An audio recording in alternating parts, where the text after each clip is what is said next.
It's that time of the year again, Jose. It's December, you know. Air's getting a little bit more crisp out there, and people are getting a little bit more jolly. You know what time of year? Of course. Yeah, Armageddon, of course. That's why. The end of the world. End of the world, of course. That's why we're going to look back today. WWF Armageddon 2000. Got a whole show. Talk about it. Jose, we're just going to get right into it because this was a show. Let's dive in, yeah. It was one of those, the height of, I guess, the Attitude Era, I believe. Mm-hmm. And everything in this game was like, oh, this was me when I was, 13. This is 13-year-old me. So, anyways, WWF Armageddon. How old were you, Jose? Or not how old were you? I don't want to put you on the spot. But, what were you doing in the year 2000? In the year 2000, what was I doing? I was in my early 20s. Okay. I don't remember the exact year, but that's my kayfabe, right? Oh, yeah. What was I doing? I was being paranoid because Y2K. People were really paranoid about that, right? I mean, yes. Yes, they were. I thought it was just us new millennials, or what were they calling us, Gen Y at the time, I believe. They were like, oh, these Gen Y kids. I remember at Best Buy they would have the signs up like, turn off these devices before, 31st 99. But we're past that. We're past that. A whole year has passed. So we're past Y2K. We know nothing happened. Nothing crashed. All the sheep remained sheep. All the cows remained. And we're going to talk about sheep tonight. Yeah, we will. On paper, this pay-per-view sounded really good. It did. I looked at the card and I was like, you know what? This would be a good show to review. A lot of solid matches, probably a lot of build and storyline, and the main event was stacked. I even did my homework and watched 3 weeks of Monday Night Raw leading up to this show. I'm sorry. It's okay, because you can just watch Armageddon. The good thing about Armageddon 2000 is that you can watch this show from start to finish and not have to watch Monday Night Raw, because they recap everything 20 times over. Oh, dear God. We'll get to it, but man, there was some lulls. Because this was a show, this was a one-match show. I mean, it was, and I felt like they didn't really have any direction for anything. It was just like, well, we're going to put all the top stars in a 6-man cage match, and everyone else, well, okay, you, him, okay, why? And even what, like the Kane and Jericho thing, because he spilled coffee on the guy. And he called him, well, he didn't call him anything, but he was, I hope I didn't burn you. But, I mean, even with this first match, let's just get into it, Let's go, yeah. The most 2000 teams go at it because Team Extreme take on the Radicals with a Z. Of course. I mean, I added a Z. I think there was a Z at the time. I think there was, yeah. So, why... Just like everything was extreme. I mean, absolutely. I mean, everything had to have an X in it, Triple X. Remember, didn't the movie Triple X come in the year 2000? Come out in the year? I'm guessing. Vin Diesel? Mm-hmm. I would hope so, because I saw that in theaters. What was his name? Xander Kelly? The main character's name? Yeah, maybe. Okay. It makes sense. Well, speaking of Triple X, why are we here? Well, it's Dean Malenko's dick. Well, at least for the past few weeks, Dean has been pursuing Lita, despite her showing no interest in Dean and actually showing that she doesn't want anything to do with him at all. And he's married. Yeah, Dean has eventually he did win a match earlier, a couple weeks prior, to get a date with Lita. And what does Lita and the rest of Team Extreme do? They ruse. It was all a ruse at the end because they lead Dean into the hotel room, which Lita was very scantily clad. I don't want to say scantily clad, but she was dressed very down in her lingerie, Mm-hmm. or as they say on the Howard Stern show, the lingerie. And this led to the Team Extreme attacking Dean and taking him out. So, what did you think of this match, though? Before we get into it, Jose, I'll let you start things off. It was weird. Yeah, right. Because it was unbalanced.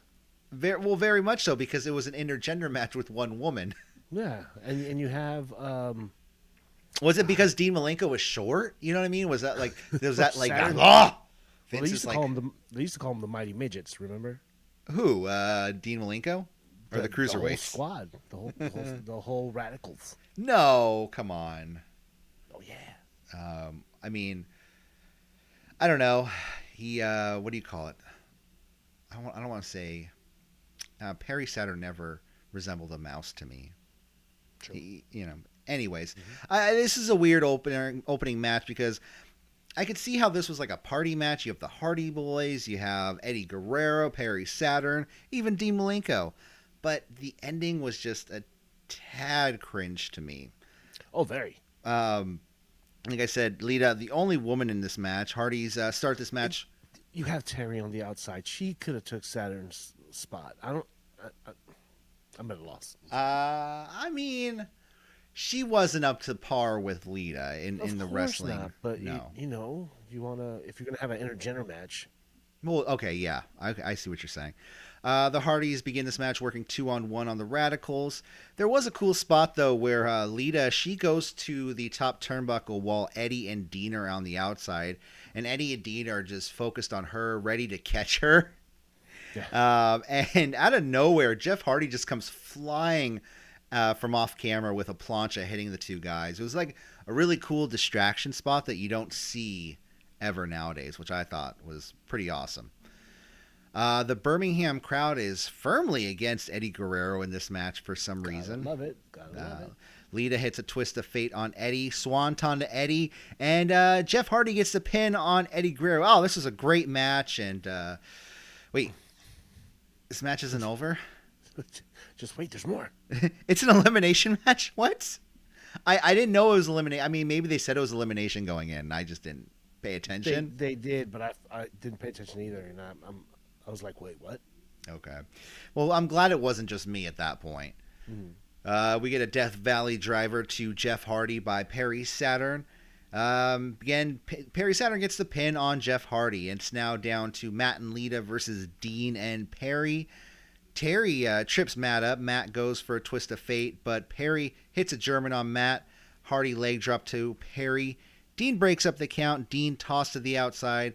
We get a twist of fate to Perry Saturn, and Matt Hardy gets the pin on Perry Saturn. And now it's down to Matt and Lita versus Dean Malenko. I almost said Dean Ambrose. Oops. And Terry gets into the ring, and the camera awkwardly zooms in on her dress riding up, which was a spot. Lita spears Terry. Then Dean just pushes Matt into Lita and schoolboys Matt for the pin and the win. The final two in this match are Dean Malenko and Lita, which, if nobody's heard it out there, Amy Dumas is showing up to West Coast Pro Wrestling the week of. Yeah. So if you guys haven't had your tickets yet, go buy now. And if you're watching this way in the future, go back and look at what she did at West Coast probably on their YouTube page. She's like giving away the title, right? Presenting the title, the women's title. I don't know that. I think that's what I saw on the advertisements. Oh, I didn't even know that. Well, we'll see what happens. But Lita runs wild on Dean Malenko. We get a superplex to Lita. Dean goes for the pin and then picks Lita up. See, here's the thing. I felt like this match should have ended right after the superplex. You know what I mean? Maybe get one or two more moves in, and then just finish it. You know? But Dean Malenko proceeds to do this thing where he would pin her and then pick her head up, pin her, pick her head up, beat her down. You know? It was just... It's what the big guys used to do to Dean Malenko when he was up and comer. It was just not cool. You know, even for that day and age, you know, it's the year 2000. Mm-hmm. I don't know. It's very 80s. What did you think of that kind of finish to this match. Okay, look. Well, okay, hold on. What did you think of this extended beatdown at the end? I found it unnecessary. Did it push the narrative? Probably not. No. Did it do anything to the story? I mean, maybe add more heat to Dean. No. That's about it. Eventually, he locks in the Texas Cloverleaf, and that's when Lita just her fate is in her hands, and she taps because she gives up. No, but she's in the going up the ramp. I could beat him. I know I can. You know, I mean, she probably does. I mean, I think she eventually has a match for the cruiserweight title. It's probably at Mania or something. I don't know. Lillian Garcia interviewing Kurt Angle. This is just, they're kind of focusing. So throughout the night, they're kind of doing different interview styles with each different participant, which I kind of like and I kind of hate. Because some of these are fast and there's a couple questions. And then there's one that's just like, dude, this is way too long. Like, why are we focusing on this? But and from not the best microphone. No, never. You know. Yeah. And there was production errors throughout the entire night. Not even get started. The show was a production error. William Regal versus Hardcore Holly. So Regal, there was no build to this match, you know. I will say that. Regal runs down the crowd, referring to them. Well, he didn't directly call them sheep fuckers, but he was more referring to them as like farmers, and you know, you'd rather be at home with your sheep. And you know, it wasn't a funny reference at all, but it did strike me. I was like, huh. I haven't heard somebody saying that since the late 90s, early 2000s. You know, nobody's South Park, right? Yeah, nobody says that. I think South Park said it maybe like once, and then that was it. You know, and then nobody ever said it ever again. It was weird. I don't know. It's not like I liked the term or anything. It just struck me. I was like, oh, I haven't heard that in a while. So after about a minute of running down the crowd, out comes... In your research... Yeah. I'm sorry to interrupt. Did you see any history on this match? Was it bad blood? Is Hardcore Holly mad at William Regal for any reason? Why is this happening? Well, No. I'm sorry. Okay. Please continue. Okay. No, I just there was none, and I think the only reason why he had this match was because he's from Birmingham, Alabama, or he's from Alabama of sorts, and he's the hometown boy. William Regal's running down the crowd. It's an easy, kind of any match, anytime. The heel comes down, runs down the crowd. Oh, the hometown guy comes out, but it's WWE, and they spent 5 minutes on it, so that's fine. Oh yeah. Oh, yeah, that first match, too. How long was it? I think it was 8 minutes and 6 seconds. This match was... longer than that. This match was about 5 minutes long.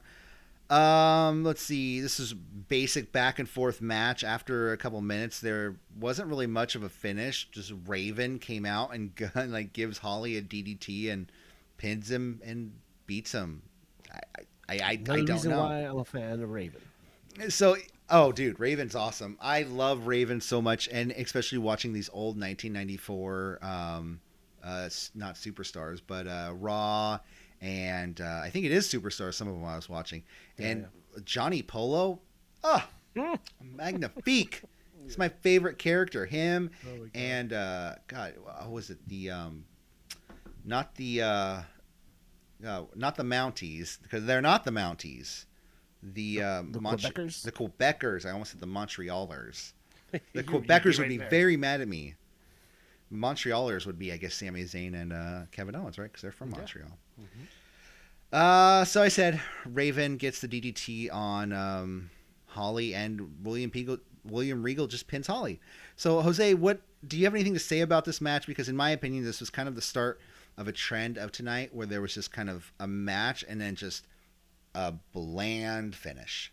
Yeah, regular Monday Night Raw match. Probably not even that. Probably if Superstars was around at that time, it's a Superstars match. Stiff as a board, both of these guys. That's all the entertainment factor I got out of it. Yeah. Next up, we had an interview with Rikishi. I didn't pay much attention to this, but I'm pretty sure he just went on and said, "I'm a bad man." because that was what he said. Do you Yeah, remember he anything was from this? decent. I don't remember anything special, but I know he was decent. Yeah. You know, For a guy who's never had the mic that often at the time, right? yeah. And so, like I said, for the build of like that match, like we'll get into. I guess we'll get into it later once we get into the match. But yeah, it's layers.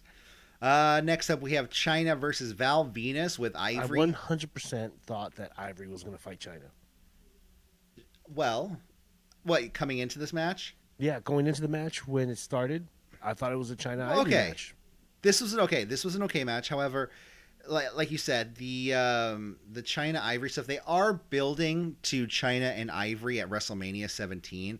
So I'm not too like mad about that, but at the same time, like whatever built they've done for China in the past, former Intercontinental Champion, and also co-Intercontinental Champion with Chris Jericho, was halted because the finish of this match was just kind of like, oh, a guy can just get a move on China and then just win. Mm-hmm. You know, just whatever move it is. You know, not even a finisher at that point. Okay, so they came out to the ring. China comes out, and then Kyle comes right to censor. Jose, what do you think of this right to censor music? Because It was just sirens, right? it's going to be playing all night. It's Yeah, literally dude, it was the most played annoying. theme song all night. God, is it even a song? It's worse than Scott Steiner, you know, because at least he's got the police sirens where it's like kind of, you know, you can tolerate it, but these right to censor ones are literally alarms that are meant to drive you nuts. There were horns, there were buzzers, there were beeps and Warning, boops and- warning, yeah. you know. Ridiculous. Who thought of that? Well, you know why the right to censor was created, right? Because of the PCC? Yeah, exactly. What's the PCC? Parent, Yeah, parent teacher mothers against something. against wrestling. Censorship, basically, Yeah. is what. And Vince wanted. It's a parent something council. Yeah. And so China goes after Val and Ivory as they're coming down to the ring.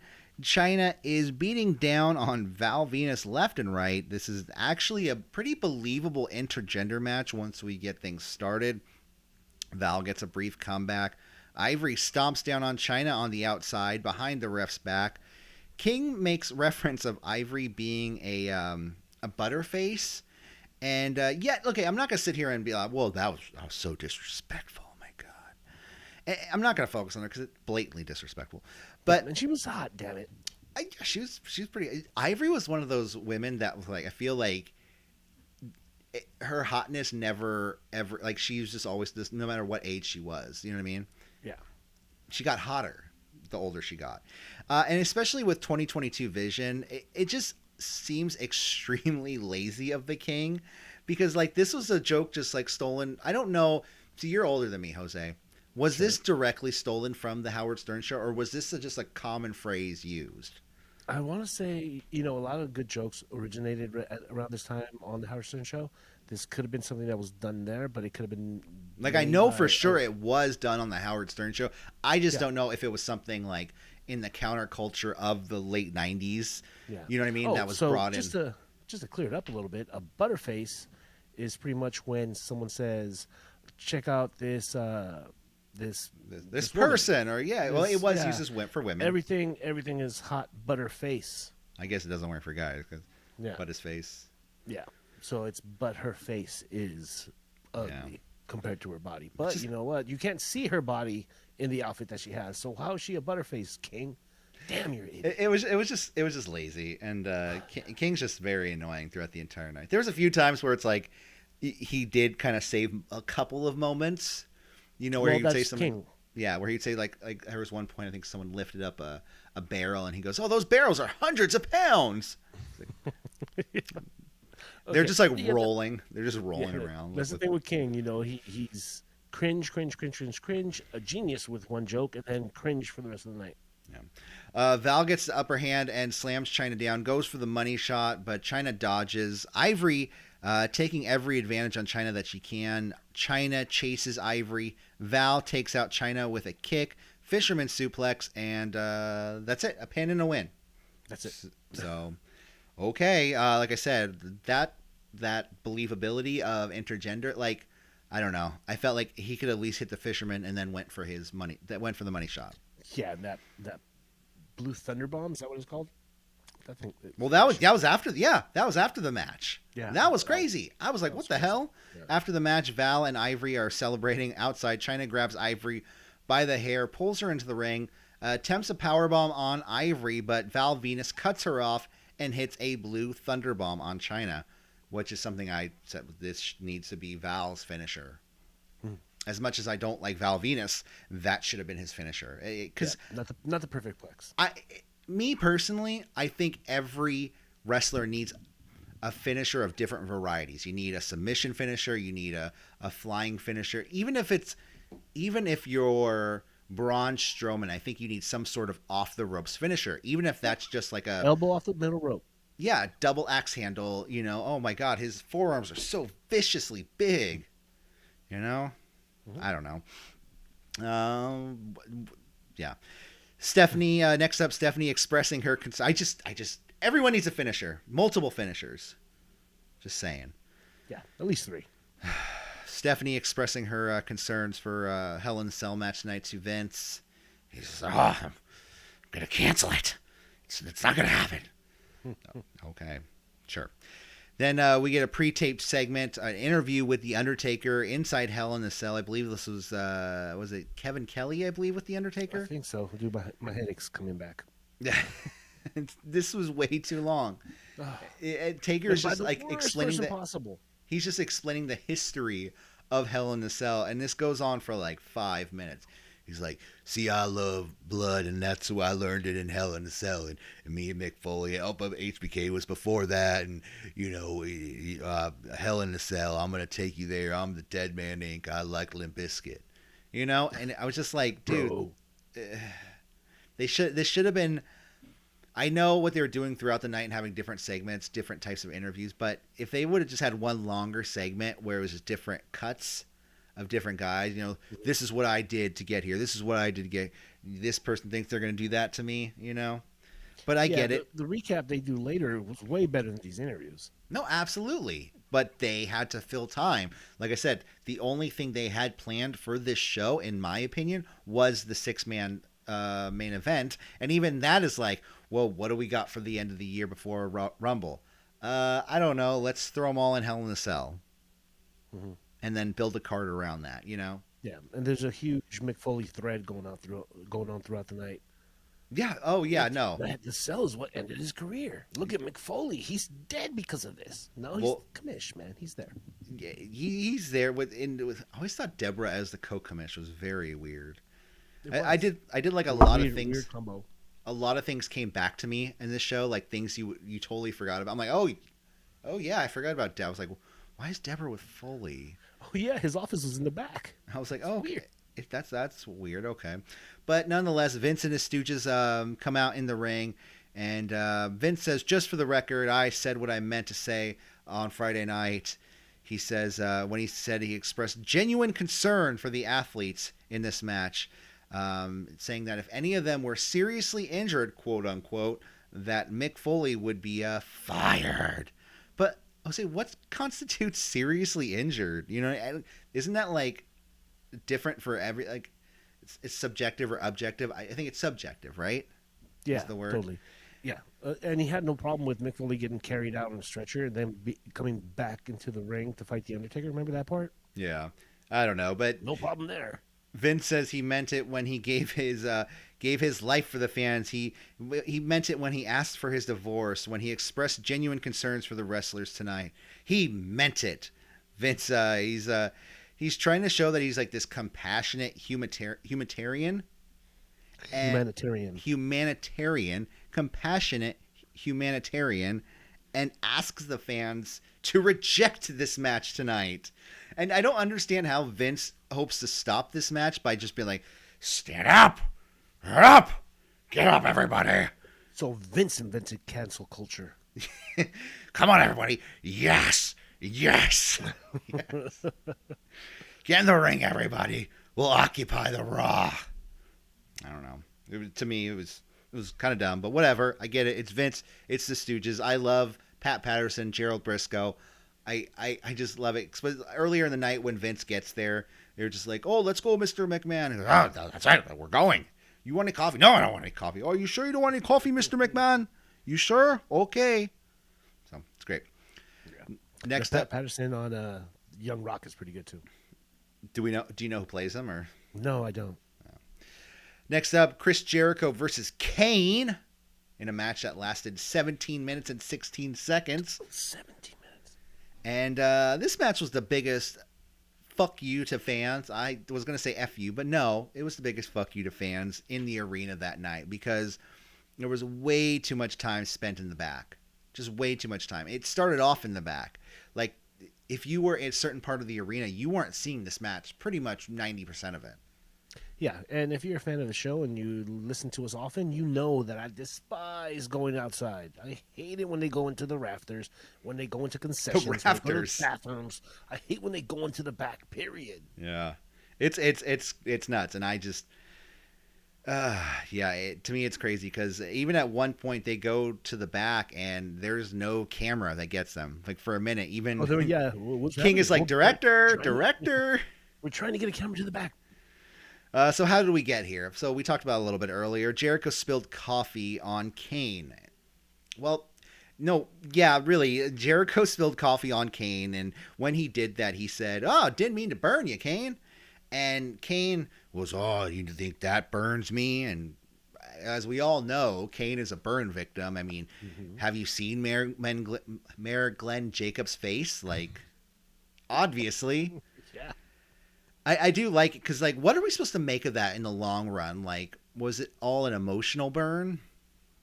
His like, insides were burned. It wasn't that like what happened. Like, I think they made it up. Like, oh well, it wasn't his face. Like he felt like his face was scarred. He never really like he saw himself as scarred. It's like, get out of here with that shit. Like I said, these two battle into the backstage almost immediately after the entrances.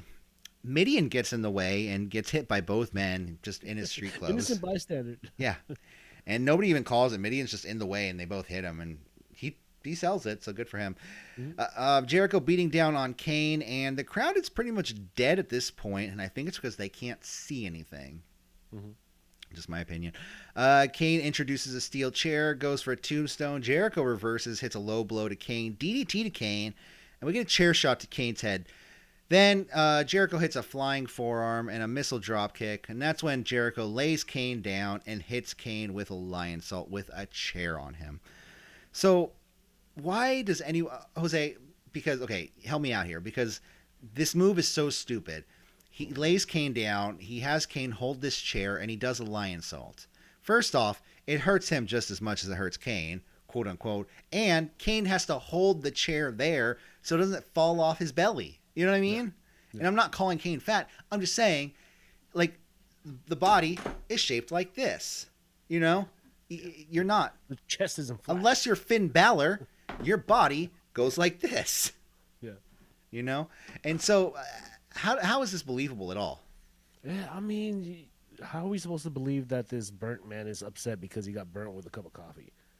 It's no. Here's the thing: Kane is emotionally. If he's so emotionally damaged, and if someone comes up was insensitive to him and was like, "Oh, didn't mean to burn you, burn victim." Well, he didn't go that far, right? Well, he was ignorant to the situation. Jericho was ignorant to the situation at hand. Insensitive, okay, but not worthy of beat down that he wants to give him.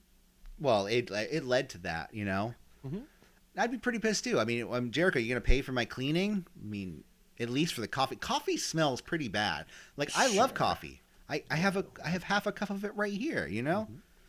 But it smells bad. You get it anywhere. If I was Kane, I would have been like, listen, bro, you know I got burned as a kid, right? That was kind of insensitive of you.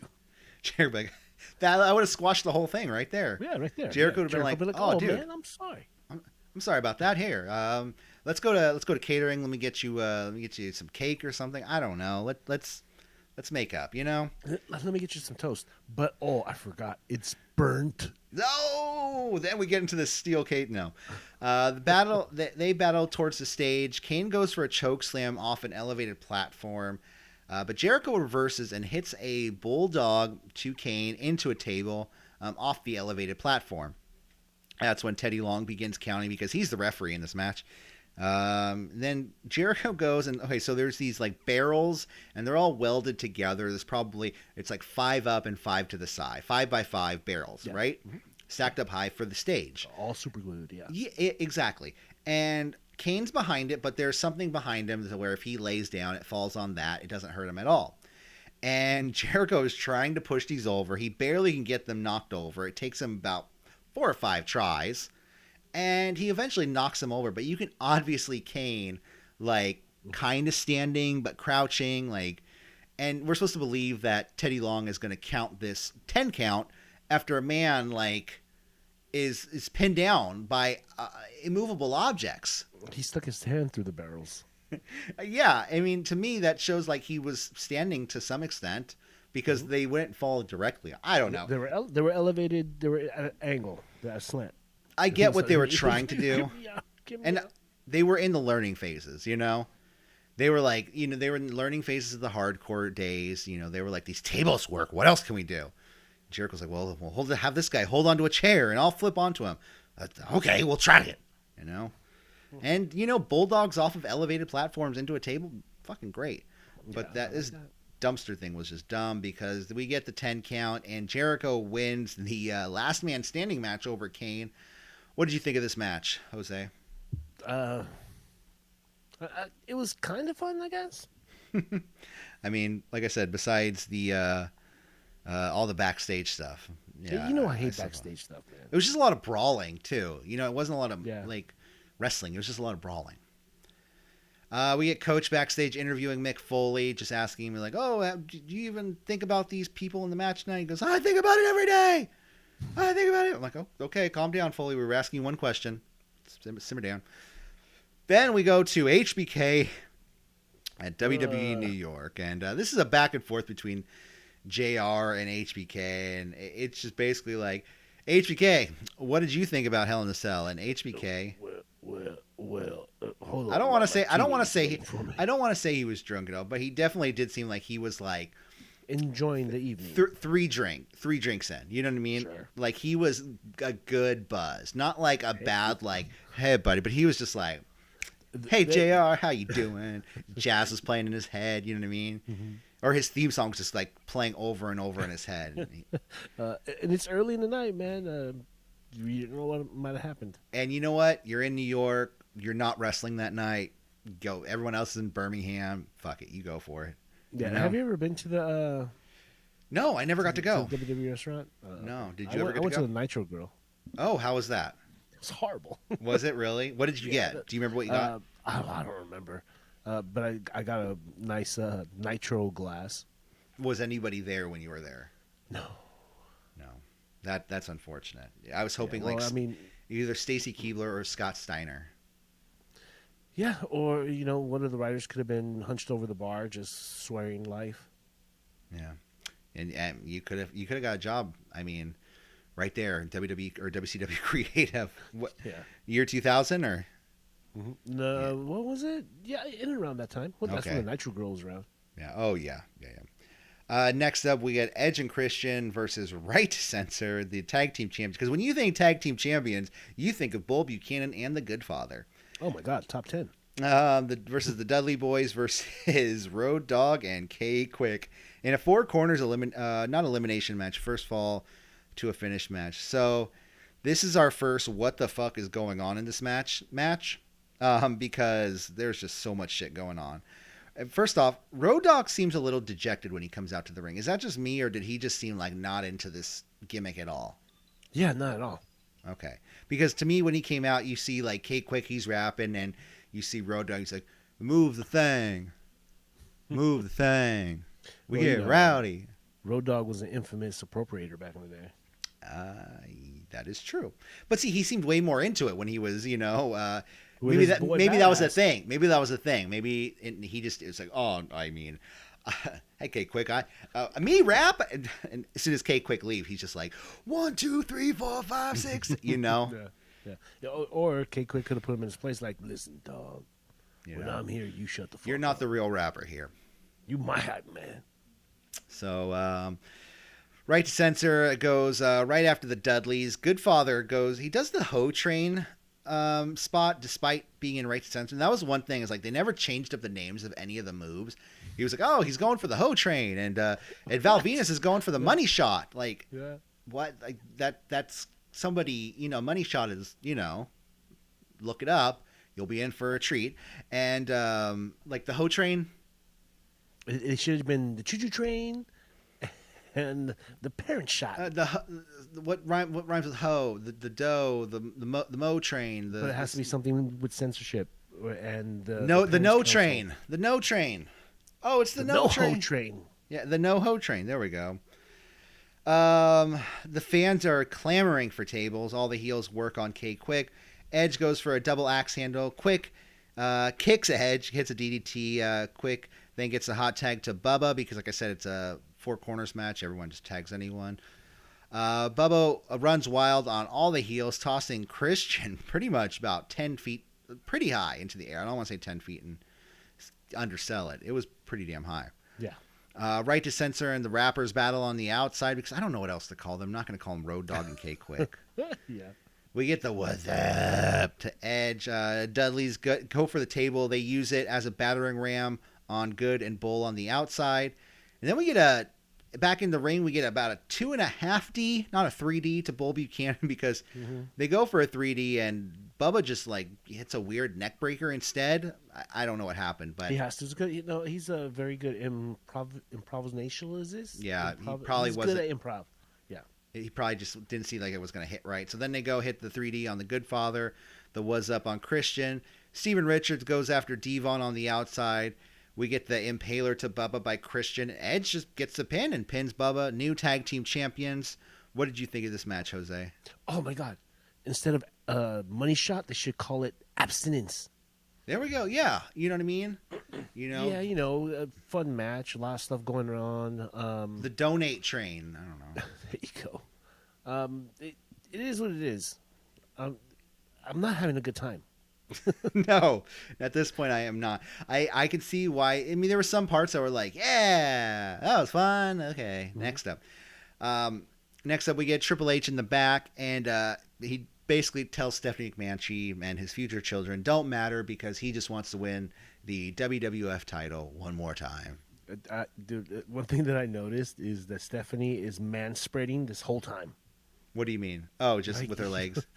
She's sitting, down with her legs out. Yeah. Like dudes do. Well, it's a power play. It's a power play.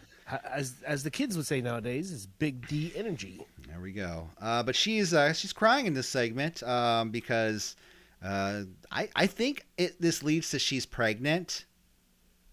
Don't quote me on that, but I think she becomes like pregnant storyline wise. Right. So. Next up, we get Billy Gunn versus Chris Benoit. 10 minutes and 3 seconds. No, it's Chris Benoit. Probably the best technical match of the night. I don't know why Billy Gunn... I don't know why... Why do you think Billy Gunn's never gotten a shot at the WWF title? Because he's, a threat to Triple H? Yeah, totally. No, he's mid-card talent. He's never had the whole package. You want, looks-wise, he does. Looks-wise, he does. Skill-wise, he does. He wasn't the best... On the mic? He didn't have the best presentation. I suppose. But I always thought he was a lot of fun. And, I felt like he would have been... The people could have got behind him really big if they made the right decision. But I don't know. Maybe just tone a little bit more away from the ass He stuff. wasn't badass. He wasn't badass here. Do you remember he was the one Billy Gunn. Right. Because Right to Censor took away his name. Mm-hmm. Like I said, okay, so Benoit takes over early on, stomping down on Gunn's leg. They're on the outside. Benoit stomps more on Gunn's leg. Gunn's runs directly into the stairs, though, at one point. They battle back into the ring. Benoit just focusing on that leg throughout the match. Even at one point, Billy Gunn, you can audibly hear him go, Jesus! It's just like, oh, Jesus. Okay, calm down, guys. And I felt like Benoit was just kind of laying him into him a little bit. Like he did to everyone. We get 3 Germans in a row to Billy Gunn. Benoit goes for the flying headbutt, but Gunn dodges, and I cringe because it just did not look good.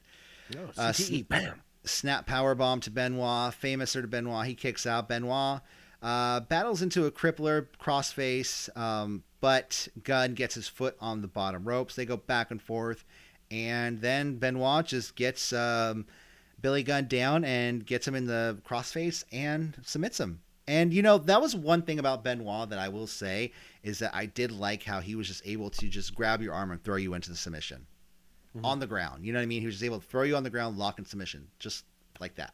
Yeah. What did you think of this match? I wasn't invested, but maybe it's because I don't know the storyline. I don't know the history. There wasn't really a history. So the history of this match, because there was no real build between Benoit. It was more between Billy Gunn and the Radicals, because Billy took the title from Eddie, and now Benoit's taking the title from Billy. Okay. So I guess Billy was just a transitional champion to get the title in between the two guys. But I think they could have done more with him.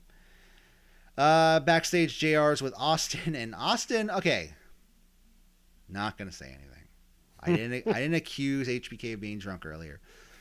But Austin is staring bullets through JR. He is just, well, this is how I'm going to win tonight because this is how I'm going to win. And this is how I'm going to win because this is what I got to do. See, JR, this is what you got to do. I got to be stupid if you think I'm going to win. And I was like, dude, even JR made a mention, like before the segment played. He goes, I talked to Austin earlier where he was caffeinated. Caffeinated? Yeah. Or he said he was like a little hyped up. I don't know. It was just, to me, wink. When you know the signs, you know the signs. Was he grinding his teeth? Oh, yeah, that Benoit match. How long did it last? 10 minutes and 3 seconds. Next up, Molly Holly versus Trish Stratus versus Ivory. Do we need all those 20-minute segments? We could have gave these women an extra 10 minutes. An extra minute? To equal 12. Because this match lasted 2 minutes and 12 seconds. It's ridiculous. It's insane, yeah. Especially with Molly Holly. Trish is, she's not the best wrestler. But, with Ivory in there, too. Ivory is probably one of the best female wrestlers they have on the roster at that point. One of the founders of Glow Wrestling, I believe. I believe. No, what founders? She was there. Well, founding wrestlers? Or... Yeah, she was there. Yeah. Molly goes after Trish, chops to Trish, and King is just like, oh, why would you chop Trish? Oh, my God, she's so beautiful. See, you got two that can work and carry Trish throughout the match. Exactly. So there's a cool spot, though, where Trish does like a flip to Molly. Molly lands on her feet, but gets clotheslined immediately by Ivory. It was a really good-looking spot right there. At least they had that. Molly powerbombs Trish. Ivory throws Molly out, and Ivory gets the pin on Trish, and the match just kind of ended. Dude, I wanted more. And I did. So after the match, though, TNA, Test, and Albert came out, and they were all about the men. They wanted to beat down on Molly Holly, which I was like, okay. And that's when Crash Holly runs out, and he hits both members of TNA and dares them to come into the ring. That's when APA's music hits, and yes, Bradshaw is wearing my favorite APA shirt of all time. You know which one I'm talking about? Yeah, you filthy monkey. It says APA. It stands for Always Pounding Ass. Oh, my God. It is the best shirt ever. I can't find it everywhere. I'm about to actually just make it myself, you know what I mean, on one of those websites where you can just like make a shirt. Right, shirt. Take it to or whatever it is. Yeah. Maybe I'll just put it on our site until WWE gives us a cease and desist. Oh, that'd be awesome. So they come out, they beat down on TNA, and that's right. Bradshaw and Farouk pounded some ass. They pounded ass on TNA. And they were returning, right? They were like absent for a while. Yeah, because TNA took them out weeks ago, and they took over the saloon area where APA hung out, and they had a shirt that says TNAPA, Test and Albert Protection Agency. That's right. Mm-hmm. Get it? Kevin Kelly with The Rock. I didn't really watch this or pay attention, but it was mostly The Rock's going to go out there tonight. The Rock's going to win. The Rock, because The Rock. Right? Yeah. Pretty much. Let me look at my notes, and I wrote nothing. So yeah, nothing happened. All right. Next up, the main event: Hell in a Cell, 6-man match. Triple H versus Rikishi versus Kurt Angle versus Undertaker rocking out to Limp Bizkit down to the ringside versus The Rock versus Stone Cold in a match that took 32 minutes and 12 seconds. Oh, in a match that spawned an entire genre, not a genre, but match type in all WWE video games. Because here on out, you'd have 6-man Hell in a Cell matches labeled Armageddon Hell in a Cell in every game, you know? That they were all called Armageddon? Yes. Wow. But that begs the question, Jose, what's your favorite WWE game? My favorite WWE game? Yeah. Oh, man. Because there's a lot of them out there. I think maybe when they made the switch to 2K. Okay, yeah, no. But if you want to talk classic, then I would go with some of the early cabinet ones. Yeah. See, the one like WrestleMania. Yeah. Oh, like for NES or whatever?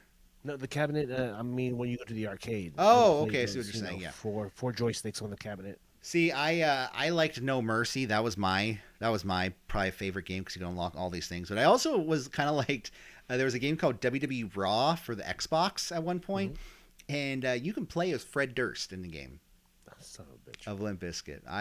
Yeah, and the cool thing about that game is you can like knock people's hats off and then put it on yourself. So Undertaker, you can knock off Fred Durst's hat and then put his hat on your head while you're in the match. This is the best thing ever.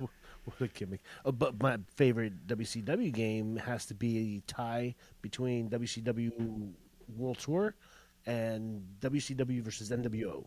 Yeah, wasn't it the same game? On the Nintendo 64? Okay, yeah. So this match was a fun, oh my god moment match. But the only thing that really came from this match, I feel like, were a few highlight clips, you know? A bunch. You know, a bunch? I mean, I don't know. To me, it just, like I said, they didn't know what they were doing. This Hell in the Cell match, like I said, was definitely way too long. But in order for them to do that, they they couldn't have like made it shorter because then they would have had to have other bullshit matches on the show that night. That made no sense. Or gave some time to the ladies. I mean, you're right. They could have given 5 more minutes to the ladies. I actually think that would have been a smart idea. This is basically a battle royal in a cage because everyone would battle. They would get their spots. They would switch partners. They would battle. They would get their spots. They would switch partners. You know, Rock and Rikishi, Taker and Angle, Trips and Stone Cold. Yeah. Rock. And it's really tough too when you have a bunch of wrestlers that don't do hardcore. You know, Rock doesn't do hardcore. Exactly. Yeah. Stone Cold kinda. Rikishi doesn't do hardcore. No. Trips, I guess you could say he does, but he dabbles. Yeah. I mean, but he has to have a hardcore. But the only one in this match is Taker. Yeah. Yeah, Taker has the most experience. Angle, I can see how he could use his technical skills in a hardcore match. Yeah. No, it was one of those. Yeah. Rock gets a Samoan drop on Angle in the ring. Austin, he's rubbing Triple H's face deep into the cage, and Triple H is busted open at this point, and Austin drags Tripp's face across the length of the cage.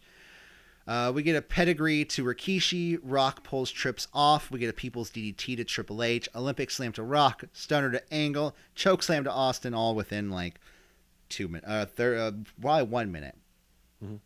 The 6 men. Is this the first Rikishi interaction? No. No.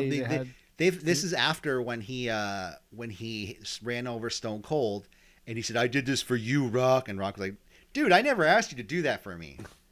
Like, we might be family, but I never asked you to do that for me." But I'm talking about physical in the ring. I believe they've had a match since. Okay. All of a sudden, the 6 men are battling, and Vince McMahon and the Stooges back up a truck full of sawdust down to the ring because when you want to hay or something, whatever it was, you know, it was a truck full of something like hay or sawdust, and because they're trying to pull apart the cage with the fans there, but I'm like, why would you use a truck with sawdust? What? Why would that arena have that? Okay, hold on. I got to go back and see where this match. There's got to be little forklifts around, you know. Birmingham, Alabama. So yeah, I can see how there's wood chips yeah, being transported somewhere. Maybe there was a rodeo there last week. True. All of a sudden, like I said, Vince and everyone's down there. The truck rips the door open, and then Vince gets his crew to put the chain on the cage and is trying to rip the cage apart, like I said, with the fans there. Foley comes out. He knocks out... oh, that's weird. Sorry.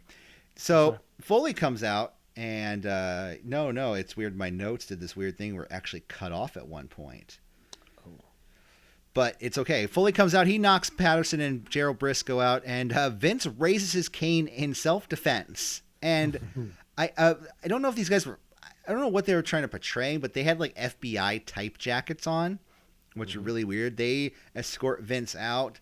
And then I felt like we could have had the end of the match soon after this. You know, like then the guys battle up to the top of the cage. But no. Everyone battles towards the top of the ring or towards the stage.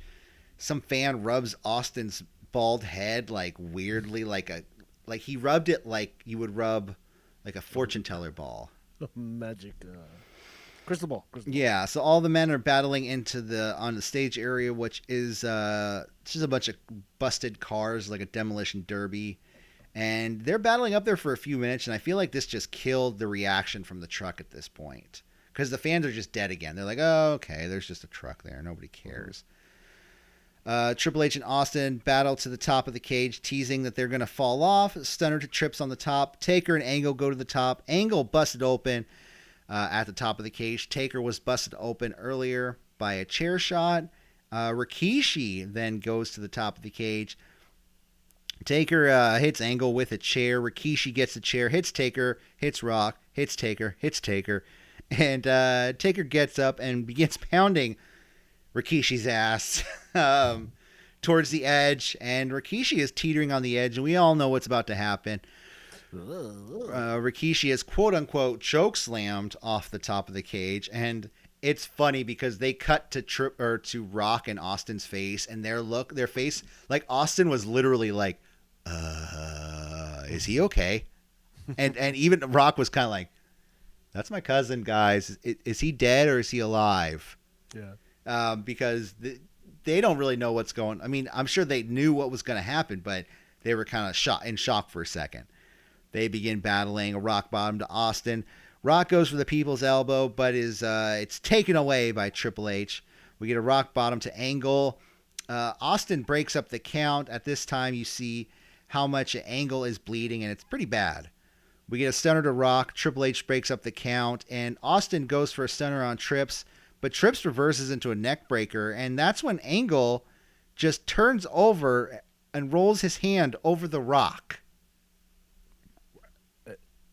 to pin the Rock. I guess. Like I said, I mean, yeah, sure, you had Edge and Christian win the tag titles. You had Chris Benoit winning the Intercontinental title. But